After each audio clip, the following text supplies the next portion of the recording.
Il était une fois, au cœur d'un pays africain, une petite ville prospère et un village éloigné où la nature semblait avoir un esprit propre.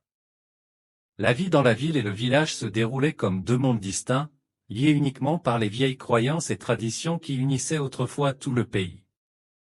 Dans ce décor se croisaient trois destins, un homme, Malik, et deux femmes, Amina et Sira. Leur rencontre allait éveiller des forces ancestrales que personne n'aurait pu prédire. Malik, un homme de 30 ans, travaillait dans la ville en tant qu'ingénieur. D'une allure séduisante et d'un charme magnétique, il attirait facilement l'attention. Bien que moderne et ambitieux, Malik respectait les coutumes et les croyances de ses ancêtres. Un jour, lors d'une cérémonie culturelle en ville, il rencontra Amina, une femme élégante et cultivée, issue d'une famille citadine de bonne réputation. Elle était indépendante, belle, et éduquée, incarnant la modernité et l'indépendance que beaucoup recherchaient. Mais le destin de Malik changea lorsqu'il dut se rendre dans le village de ses parents pour rendre hommage à un ancien marabout. C'est là qu'il rencontra Sira, une jeune femme issue du village, belle comme un rayon de lune.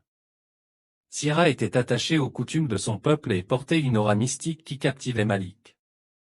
En l'observant, il sentit une connexion inexplicable, comme si leurs âmes étaient liées par un fil invisible.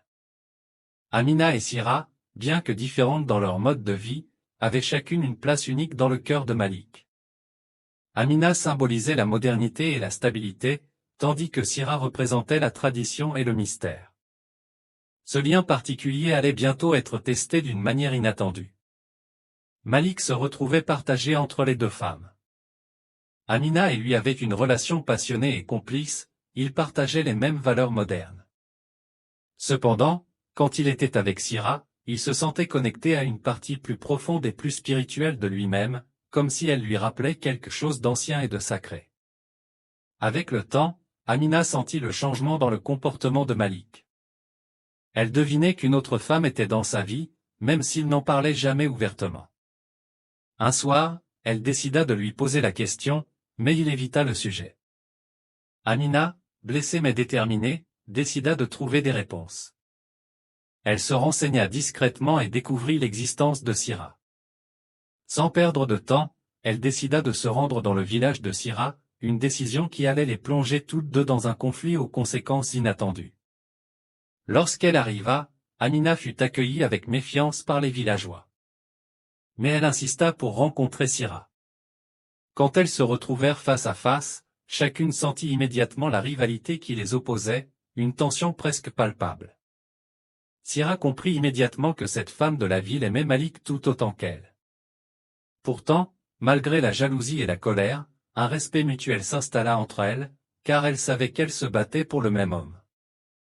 Au village, une vieille légende racontait l'histoire d'un serpent mystique, appelé Golo, qui apparaissait toujours dans des moments de conflits amoureux. Ce serpent, aux yeux flamboyants et à la langue fourchue, était censé être l'esprit d'un ancien chaman qui punissait ceux qui osaient troubler l'équilibre entre le monde des vivants et celui des esprits. Peu après l'arrivée d'Amina au village, des événements étranges commencèrent à se produire. Les villageois rapportèrent avoir vu un serpent inhabituel rôder autour de la maison de Sira. Les anciens du village, inquiets, dirent que Ngolo était de retour pour rétablir l'équilibre. Ils conseillèrent à Sira et à Amina de résoudre pacifiquement leur conflit, sinon le serpent agirait lui-même, et cela ne se terminerait pas sans mal. Le lendemain, les deux femmes furent convoquées par un vieux marabout du village, qui les fit asseoir en silence autour du feu sacré. Il leur expliqua que leur rivalité était en train de déranger les forces invisibles qui protégeaient le village. Selon lui, elles devaient faire un choix, l'une devait se retirer pour apaiser les esprits, ou elles feraient toutes deux face à la colère du serpent. Malik, qui avait entendu parler de l'avertissement du marabout, retourna au village pour comprendre ce qui se passait.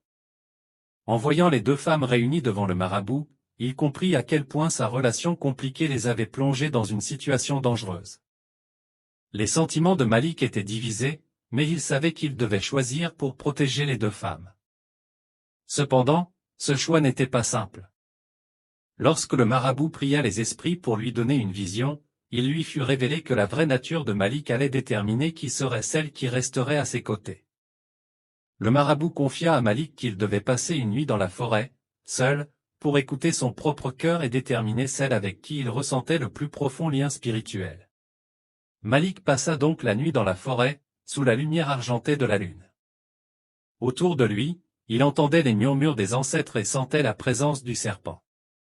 La nuit avançant, Malik réalisa qu'il devait être honnête avec lui-même. Il aimait Amina pour sa vivacité et son indépendance, mais avec Syrah, il ressentait une connexion sacrée qui allait au-delà de l'amour physique. Cette nuit-là, Malik comprit que son âme appartenait à Syrah.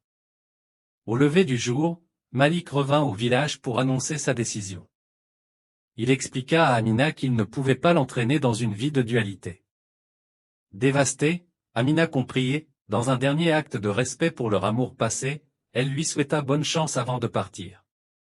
Elle se promit de se reconstruire, loin de cette histoire qui lui avait causé tant de douleur. Après le départ d'Amina, le serpent disparut.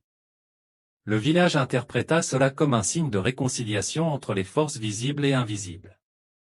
Malik et Syrah, unis maintenant par un lien spirituel plus profond, décidèrent de s'engager dans une vie ensemble, en respectant les traditions du village et en honorant les esprits. Le marabout leur donna sa bénédiction, disant que leur union était protégée par les ancêtres. Syrah et Malik firent le serment de préserver la mémoire de cette expérience pour toujours. Ils comprirent que leur histoire ne serait pas simplement une histoire d'amour, mais un rappel vivant du pouvoir de la tradition et des esprits qui veillaient sur eux. Amina, de retour en ville, poursuivit sa vie, mais elle garda au fond de son cœur la mémoire de son amour pour Malik.